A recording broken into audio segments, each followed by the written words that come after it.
Mesdames, messieurs, salut les gélulos, salut les oreilles. Vous êtes bien sur RPM, la radio pirate du médicament. Ici, pas de pilules amères, mais des histoires savoureuses sur l'évolution du métier de pharmacien d'officine. Des potions de l'Antiquité aux molécules d'aujourd'hui, on remonte ensemble le fil du temps pour découvrir les grandes dates qui ont marqué notre profession. Installez-vous confortablement dans votre comptoir imaginaire et ouvrez grand les écoutilles. C'est parti pour une nouvelle chronique officinale. Bienvenue dans ce podcast dédié à l'histoire fascinante et parfois surprenante de la pharmacie. Vous êtes pharmacien, étudiant, passionné par les sciences ou simplement curieux ? Alors installez-vous confortablement car aujourd'hui on remonte le temps pour découvrir comment la pharmacie est devenue ce qu'elle est aujourd'hui. Et croyez-moi, il y a de quoi être surpris. Imaginez un instant, vous entrez dans une officine, mais pas n'importe laquelle. Pas d'ordonnance, pas de boîte bien alignée sur les étagères.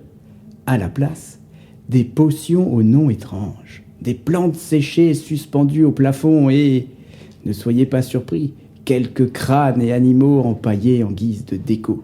Bienvenue au Moyen-Âge. À cette époque, pharmaciens et alchimistes se confondent encore. On vend aussi bien des remèdes que des élixirs douteux. Certains prétendent même pouvoir transformer le plomb en or. Ah, si seulement ça marchait, la Sécu ne s'en porterait que mieux.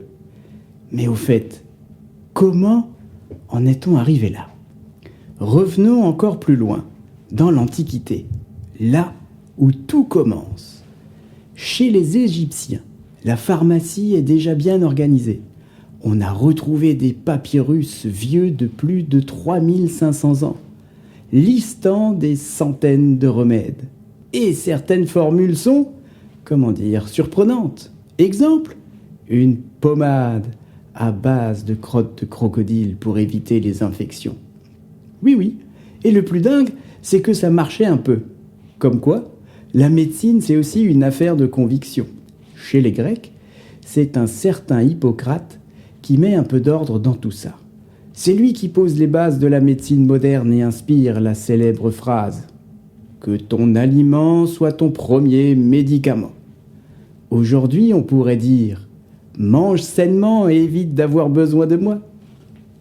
Puis viennent les Romains. Eux, ils sont carrés. Ils organisent les premières véritables pharmacies. Le plus célèbre d'entre eux, Galien, met au point des préparations qui seront utilisées pendant plus de 1000 ans. Mais attention, à l'époque, pas de cachet, pas de gélules. On prépare des onguents, des décoctions, des poudres, avec tout ce qu'on trouve. Puis arrive le Moyen-Âge et avec lui quelques siècles de flou artistique. Les apothicaires prennent le relais, souvent dans l'ombre des médecins. Ils jonglent entre médecine et sorcellerie. Certains remèdes frôlent la magie noire. D'ailleurs, méfiance, vendre la mauvaise potion peut parfois mener tout droit au bûcher. Une erreur de posologie et hop, c'est le procès pour hérésie. Heureusement, à la Renaissance, tout change. La pharmacie devient une science à part entière. Des règlements apparaissent, oui, déjà. Et la profession commence à se structurer.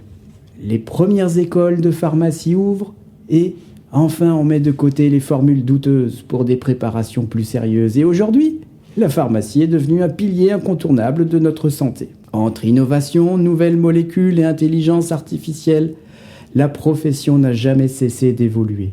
Mais ce qui est fascinant, c'est que malgré tous ces siècles, une chose n'a pas changé. La volonté d'aider, de soigner et d'accompagner. Alors la prochaine fois que vous passerez devant une officine, souvenez-vous qu'il y a derrière ce comptoir des siècles d'histoire et peut-être quelques secrets bien gardés. Qui sait ? Peut-être qu'un jour on découvrira que nos ancêtres avaient raison sur certaines de leurs potions. Mais bon, pour la crotte de crocodile, je vous laisse tester. Et voilà, cet épisode touche à sa fin. Merci d'avoir tendu l'oreille et embarqué avec nous sur RPM, la radio pirate du médicament. Soyez nombreux à nous suivre et franchement, un tonneau de rhum fera chaud au cœur. Mais ne rangez pas encore votre balance et vos flacons, car dans le prochain épisode, on vous réserve une nouvelle dose d'histoire officinale. D'ici là, restez curieux, partagez ce podcast autour de vous et surtout, gardez la posologie du savoir bien dosée. À très bientôt sur RPM.